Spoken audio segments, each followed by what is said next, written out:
Good morning to all.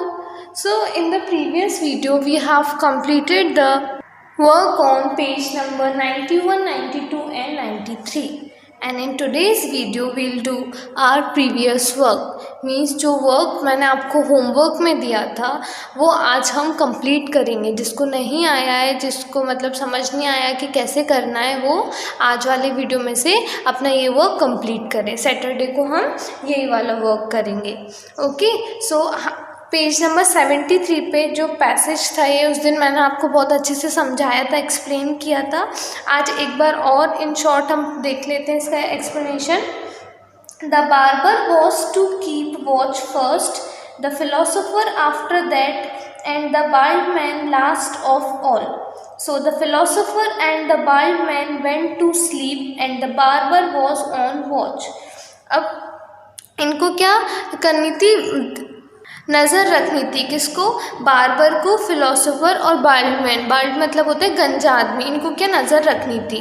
तो सबसे पहले किसकी बारी थी? बार्बर की बारी थी, फिर फिलोसोफर की, फिर उसके बाद बाल्ड मैन की. तो क्या हुआ, फिलोसोफर और बाल्ड मैन क्या चले गए? सोने चले गए, क्योंकि सबसे पहले बारी किसकी थी? बार्बर. बार्बर का टर्न था कि सबसे पहले नज़र वो रखेगा. तो फिलोसोफर और बाल्ड मैन सोने चले गए और बार्बर नज़र रखना स्टार्ट कर दिया उसने. For some time he kept awake, but in the end he felt tired of keeping watch and thought of some fun, as otherwise it would be difficult for him to pass time. अब कुछ समय तक के लिए तो उसने अपनी नज़र रखी, देखता रहा वो, इधर से कोई तो नहीं आ रहा, उधर से कोई आ तो नहीं रहा.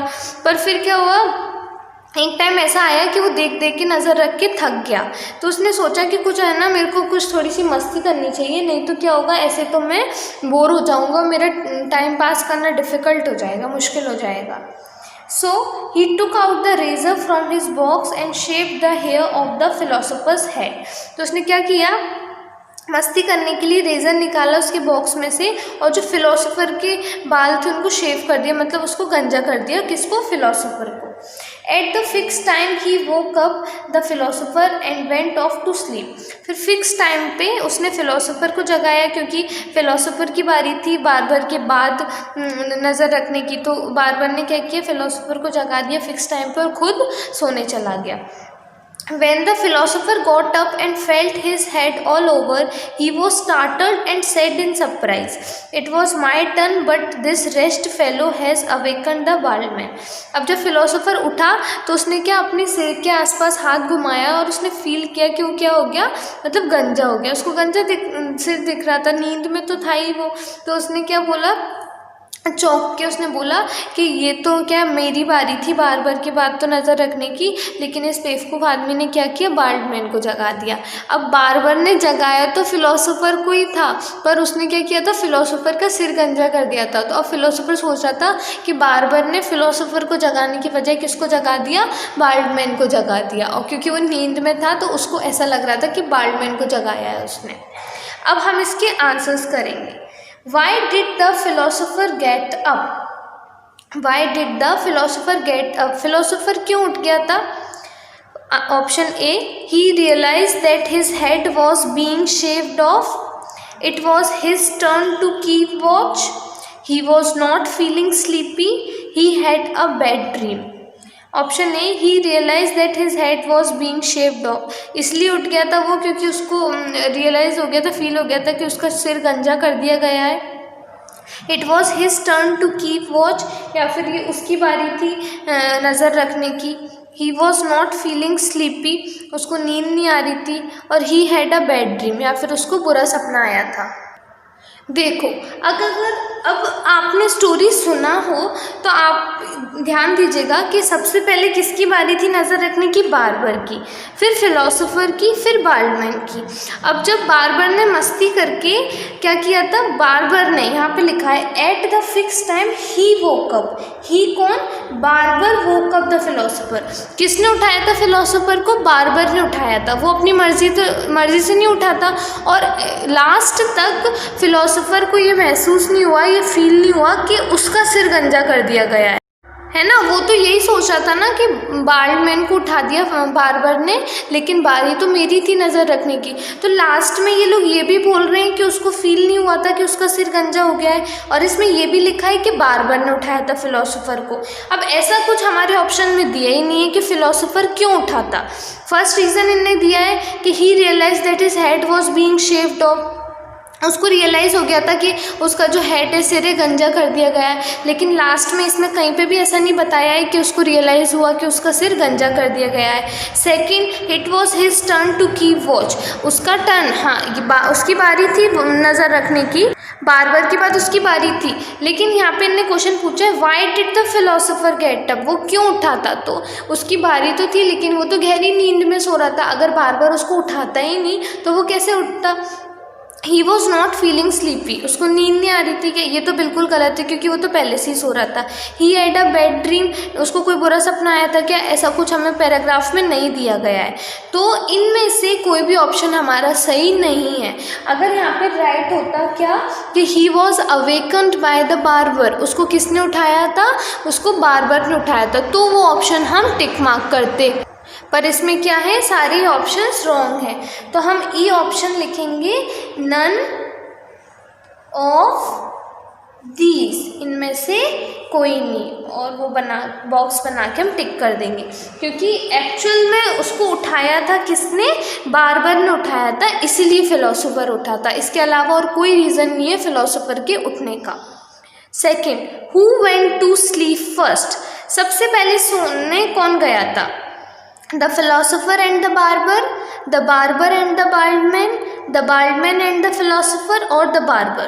सबसे पहले सोने कौन गया था। अच्छा, सबसे पहले नज़र रखने की बारी किसकी थी, बार्बर की बारी थी नज़र रखने की सबसे पहले, उसके बाद फिलोसोफर की, उसके बाद बाल्डमैन की।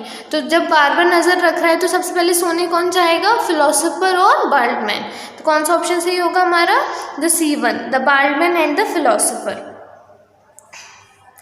Third, why did the barber shave off the head of the philosopher, barber ने फिलोसोफर का हेड क्यों शेव कर दिया था, क्यों उसको गंजा कर दिया था। Option, the barber was jealous of the philosopher, the barber wanted to indulge in some fun, the barber wanted the philosopher to keep watch, the barber did not like his hair. Barber philosopher से jealous था इसलिए उसका शेव कर दिया था उसने head, या फिर बार्बर क्या करना चाहता था, मस्ती में डूबना चाहता था। इंडल्ज मीन्स क्या होता है, मज़े लूटना। तो क्या वो मज़े लूटना चाहता था। The barber wanted the philosopher to keep watch, या फिर बार्बर चाहता था कि फिलोसोफर नज़र रखे। और the barber did not like his hair, या फिर बार्बर को फिलोसोफर के हेयर नहीं पसंद थे इसलिए उसने शेव कर दिया था। क्या रीज़न था कि बार्बर ने फिलोसोफर का हेड शेव कर दिया था। ऑप्शन बी, बार्बर क्या करना चाहता था, बार्बर बोर हो रहा था इसलिए वो मज़े करना चाहता था, है ना। वो बोल रहा था कि अगर मैं ऐसे ही बैठा रहा तो फिर मैं तो बोर हो जाऊंगा, मेरा टाइम पास करना मुश्किल हो जाएगा, इसलिए कुछ मस्ती करनी चाहिए। तो उसने फिर रेजर निकाल के उसके हेयर शेव कर दिए थे। तो कौन सा ऑप्शन सही होगा हमारा, द B1।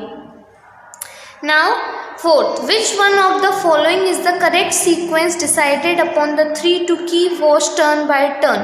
अब इनमें से कौन सा सीक्वेंस सही है जो इन लोगों ने डिसाइड किया था कि बारी बारी करके हम ऐसे नज़र रखेंगे। सबसे पहले किसको जाना था, बार्बर, बाल्डमैन, फिलोसोफर, या फिर बाल्डमैन फिलोसोफर बार्बर, बार्बर फिलोसोफर बाल्डमैन, और बाल्डमैन बार्बर फिलोसोफर। किसको जाना था, सबसे पहले जाना था बार्बर को, देन उसके बाद philosopher, then in the last bald man. So which option is correct? Barber, philosopher, Baldwin. The C option C is correct. Fifth one, which one of the following statements is not correct? इनमें से कौन सा statement correct सही नहीं है? All the three men decided to keep watch one by one. The barber woke up the Baldwin. The head of the philosopher was shaved off. The philosopher was startled on feeling his head all over. अब first में दिया है कि तीनों जो आदमी थे उन्होंने डिसाइड किया कि वो एक एक करके नज़र रखेंगे। बार्बर ने बाल्डमैन को जगाया था, या फिर third is the head of the philosopher was shaped of, जो फिलोसोफर का हेड था वो गंजा कर दिया गया था उसका सिर, और the philosopher was startled on feeling his head all over, और जो फिलोसोफर है उसने मतलब जो फिलोसोफर था वो स्टार्टन चौंक गया था उसके सिर पे, मतलब हाथ फेर के फील करके कि गंजा, उसको फील हो रहा था ना कि उसके सिर पे बाल ही नहीं है, तो तब जाके वो चौंक गया था कि इसने मुझे क्यों उठा दिया, सॉरी इसने बाल्डमैन को क्यों उठा दिया, ये तो मेरी बारी थी जगने की, है ना। तो कौन सा ऑप्शन है सही है, मतलब कौन सा स्टेटमेंट करेक्ट नहीं है। देखो फर्स्ट थर्ड और फोर्थ ऑप्शन तो सही है, क्योंकि तीनों ने डिसाइड किया था एक एक करके नज़र रखेंगे, फिर उसका सिर भी गंजा हो गया था फिलोसोफर का, और फिलोसोफर स्टार्टल चौंक भी गया था। The barber woke up the bald man, barber ने बाल्डमैन को जगाया, ये गलत है स्टेटमेंट, क्योंकि बार्बर ने तो किसको जगाया था, गंजा करके फिलोसोफर को जगाया था। तो कौन सा ऑप्शन करेक्ट होगा, ऑप्शन बी। ओके तो इसी तरीके से हमारा पेज नंबर 73 का एक्सरसाइज होता है कंप्लीट। अब हम करेंगे एक्सरसाइज ऑन पेज नंबर 83। तो पेज नंबर 82 पे हमने क्या पढ़ा था, इनफॉर्मल लेटर देखा था, मतलब इनफॉर्मल लेटर का क्या फॉर्मेट रहता है, कैसे हम इनफॉर्मल लेटर राइट करते हैं और किसको हम इनफॉर्मल लेटर्स राइट करते हैं। एक को बात बता देती हूँ मैं आपको, इनफॉर्मल लेटर हम राइट करते हैं हमारे फ्रेंड्स को, हमारे रिलेटिव्स को, हमारे क्लोज वंस को। इनफॉर्मल लेटर्स को हम बोलते हैं पर्सनल लेटर्स, पर्सनल लेटर्स भी हम इनको बोल सकते हैं, ठीक है। और इसका फॉर्मेट क्या होता है, सबसे पहले आता है सेंडर्स एड्रेस, मतलब जो लेटर भेज रहा है उसका एड्रेस आता है, ठीक है। उसके बाद आता है नीचे डेट, किस डेट पे आप लिख रहे हैं। उसके बाद आता है सैल्यूटेशन, मतलब कैसे आप आदर सत्कार करते हो। उसमें सैल्यूटेशन में आपको सरनेम राइट करना ज़रूरी नहीं है, आप सिर्फ नाम भी राइट कर सकते हो। उसके बाद आता है आपका पूरा मैटर, आप मतलब इसको पैराग्राफ में लिखना चाहिए आपको मैटर में, ऐसे नहीं है कि आपने लिखना शुरू किया बिल्कुल एंड तक पैराग्राफ ही चेंज नहीं किए। पैराग्राफ बनाने आपको 2, 3 और 4 जितने भी पैराग्राफ्स आप बना सकते हैं। Then in the last you have to write your name, जो पर्सन राइट कर रहा है मतलब जो सेंडर है उसका यहाँ पे नेम आ जाता है, ठीक है। And the most important thing is पूरा लेटर आप कैसे लिखोगे, इन अ लाइन। ऐसा नहीं होना चाहिए कि एक पैराग्राफ यहाँ फिर दूसरा पैराग्राफ आप यहाँ से चेंज कर रहे हैं, नहीं, पूरा एक लाइन में आना चाहिए आपका, ठीक है। तो 2 हमने लेटर देखे थे, इसके एग्जाम्पल देखे थे, और एक लेटर मैंने आपको दिया था इन अ होमवर्क। क्या था उसका क्वेश्चन लेटर का, you are Aman, write a letter to your friend telling him about your favourite hill station. मतलब आप अमन हैं, मान लीजिए आप अमन हैं और आपको एक लेटर लिखना है अपने फ्रेंड को आपकी फेवरेट हिल स्टेशन के बारे में बताते हुए। तो जिसने लिख लिया है, जिसने ट्राई किया है, वेरी गुड। जिसको नहीं लिखना आया है कि कैसे बनाते हैं हम लेटर, वो देखिए। तो स्टार्ट करते हैं। सबसे पहले क्या आता है, सेंडर्स एड्रेस, मतलब जो लेटर भेज रहा है उसका एड्रेस। तो कुछ भी एड्रेस लिख सकते हैं आप।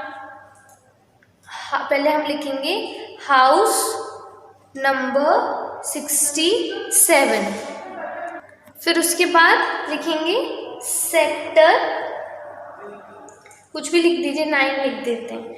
फिर यहाँ पे सिटी नेम, सिटी नेम लिख दीजिए, आप अपना सिटी लिख सकते हैं यहाँ पे, जैसे हम लिख देते हैं रामगंज मंडी। फिर उसके बाद जिस डेट पे हम लेटर राइट कर रहे हैं, तो आज क्या डेट है, आज 16 है, तो मैं लिख देती हूँ 16 अक्टूबर 20। फिर हम करेंगे सैल्यूटेशन, एक लाइन ड्रॉप करके करेंगे। यहाँ पे लाइन ज़्यादा नहीं है इसलिए मैं लिख रही हूँ यहाँ पे डियर। किसको लिखना है, आपको अपनी फ्रेंड को लिखना है। तो अब यहाँ पे ये तो दे दिया कि यू आर अमन, मतलब अपन अमन है, लेकिन सामने वाले फ्रेंड का नाम नहीं दिया। यहाँ पे आप किसी भी फ्रेंड का नाम राइट कर सकते हैं। फिर हम यहाँ से हमारा मैटर लिखना स्टार्ट करेंगे। तो स्टार्ट करते हैं, on this children's day our class went to Kasauli. We had a very good time. The mountains presented a beautiful scene। ठीक है, अब इसके बाद हम क्या कर देते हैं, पैराग्राफ चेंज कर लेते हैं। There we went to the temple also। From the monkey point we could see the wonderful scenery।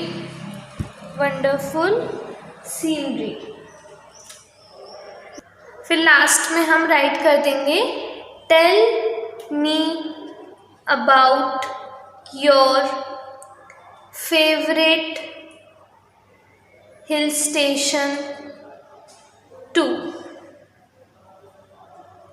ठीक है, और इन द एंड आप लिख देंगे योर्स सिंसियरली या योर्स अफेक्शनेटली और अपना नेम अमन। ठीक है, तो इस तरीके से हम करेंगे लेटर राइट। मैं एक और बार रीड कर देती हूँ। हाउस नंबर 67 सेक्टर 9 रामगंज मंडी 161020 डियर आपके फ्रेंड का name. On this Children's Day, our class went to Kasauli. We had a very good time. The mountains presented a beautiful scene. There we went to the temple also. From the monkey point, we could see the wonderful scenery. Tell me about your favorite hill station too। और नीचे आप यार right कर देंगे your sincerely अमन, जो कि आपका नाम दिया गया है। ठीक है, तो इस तरीके से हम इसमें और भी चीज़ें ऐड कर सकते हैं। कोई भी जगह ले लो आप, ज़रूरी नहीं आप उस हिल स्टेशन, अब आप बोलोगे हम तो किसी हिल स्टेशन गए नहीं तो हम उसके बारे में कैसे लिखें, तो आप कुछ भी इमेजिन कर लो और वो इमेजिनेशन आपको इसमें डालनी होती है। ठीक है, now turn your page. You have to attend a wedding of your brother. Write a leave application to the principal requesting leave for 3 days। अब क्या करना है, ये भी मैंने आपको होमवर्क में दिया था, एप्लीकेशन राइट करनी है आपको, 3 डेज का लीव लेना है उसके लिए। तो सेम जैसा हमें यहाँ पे ऊपर हमने रीड किया था, इसको एक्सप्लेन भी किया था मैंने इस एप्लीकेशन को, कि वो 1 दिन के लिए आप अनवेल हो, बीमार हो, तो आपको एप्लीकेशन राइट करनी है। यहाँ पे मैटर क्या हो जाएगा कि I have to attend my brother's wedding, that's why I want to go for leave for 3 days. ऐसे करके आपको बीच का मैटर बनाना है।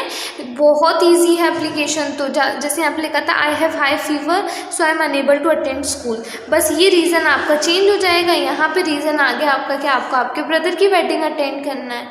ठीक है, तो ये एप्लीकेशन तो आप खुद से ही राइट करेंगे।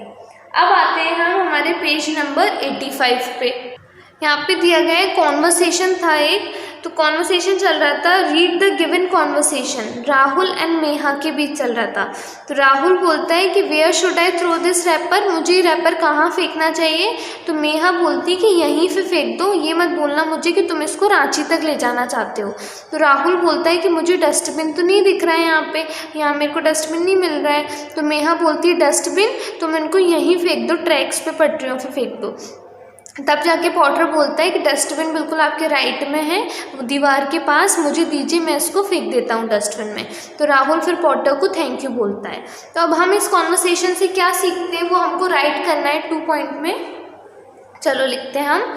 First, we should not throw any waste on the tracks, on the tracks। Second, और क्या सीखते हैं हम, we should always use dustbins for throwing the waste. हमको एक तो कभी भी पटरियों पे कचरा नहीं फेंकना चाहिए। आप फेंकोगे, आपको देख के और लोग फेंकेंगे, ऐसे धीरे धीरे करके वो गंदा ही होता चला जाएगा। फिर जो वहाँ पे सफाई करने वाले होते हैं वो कितना भी ट्राई कर लें, वो रेलवे स्टेशन को क्लीन नहीं रख पाएंगे। और उसी तरीके से we should always use dustbins for throwing the waste. जब वहाँ पे डस्टबिन है, अवेलेबल है, तो आपको हमेशा डस्टबिन में ही कचरा डालना चाहिए। और अगर आपको डस्टबिन नहीं मिल रहा है तो आप उसको अपने बैग में डाल लीजिए। जब भी आप घर पे पहुँचते हैं तो फिर जाके वो आप डस्टबिन में फेंक सकते हैं। नाउ क्वेश्चन 1, हमने पैसेज रीड किया था 136 पेज पे और उसके आंसर्स देने हैं हमें, तो कंप्लीट कर लेते हैं इसको। The word inspiration means, inspiration word का मीनिंग क्या होता है? डिज़ायर, इच्छा, information on how to do something, जानकारी कि कैसे किस चीज़ को करना है। Something that makes you want to be better, कुछ ऐसा कि जो आपको क्या बनाए, बेहतर करने के लिए कुछ बनाए। मोटिवेशन टू डू समथिंग, या फिर कोई मोटिवेशन, प्रेरणा कि आपको कुछ करना है, उसके लिए आपको मोटिवेट किया जा रहा हो। तो इंस्पिरेशन का मीन्स क्या होगा? Something that makes you want to be better, मतलब कोई ऐसी चीज़ जो कि आपको अच्छा बनने के लिए मजबूर कर देती है, या फिर उससे आप इंस्पायर होकर कुछ अच्छा करना चाहते हैं। Option C, the man who reads is, man जो कि पढ़ता है वो कैसा होता है? काम, शांत, पुअर गरीब, लेजी आलसी, हैप्पी खुश। कैसा होता है जो मैन पढ़ता है? वो शांत। वो कैसा रहता है? शांत रहता है। The word in the passage which means entertainment is, entertainment word का मीनिंग क्या होता है? Imagination, absorbing, lonely, amusement. Imagination कल्पना करना, एब्जॉर्व किसी चीज़ को एब्जॉर्व करना, लोनली अकेला, और अम्यूजमेंट, अम्यूजमेंट होता है रिलेटेड टू एंटरटेनमेंट, मतलब मौज आनंद उठाना। तो option D is correct. Reading gives the highest kind of, reading क्या देता है हमें? एक मनी, हॉबी, प्लेजर या इंस्पिरेशन। मनी पैसा, हॉबी आदत, प्लेजर खुशी, या इंस्पिरेशन प्रेरणा। क्या मिलता है हमें रीडिंग से? रीडिंग से हमें मिलती है खुशी। जब जो भी इंसान रीड करता है ना, वो कैसा रहता है? बहुत काम रहता है और हमेशा हैप्पी रहता है। तो क्या हो जाएगा? Option C. The man who doesn't read is poor and his life is, वो इंसान जो पढ़ता नहीं है वो गरीब है और उसकी लाइफ कैसी है? एम्प्टी, मतलब खाली, बोरिंग, सीरियस या एब्जॉर्विंग। कैसी है उसकी लाइफ? क्या बताया था पैसेज में? जो इंसान पढ़ता नहीं है वो गरीब है और उसकी लाइफ कैसी है? खाली है। तो इसमें कौन सा ऑप्शन सही हो जाएगा? Option A, empty. तो ये आपको करना है बुक में फिल। अब पेज नंबर 73, 83, 84 एंड 85, इन पे जो मैंने आपको होमवर्क्स दिए थे, अब जिसको नहीं आए हैं वो आज वाली वीडियो में से इनको देख के राइट करेंगे, फिल करेंगे अपने बुक में, और जो बाकी का वर्क है वो करेंगे हम नेक्स्ट वीडियो में। Okay, thank you.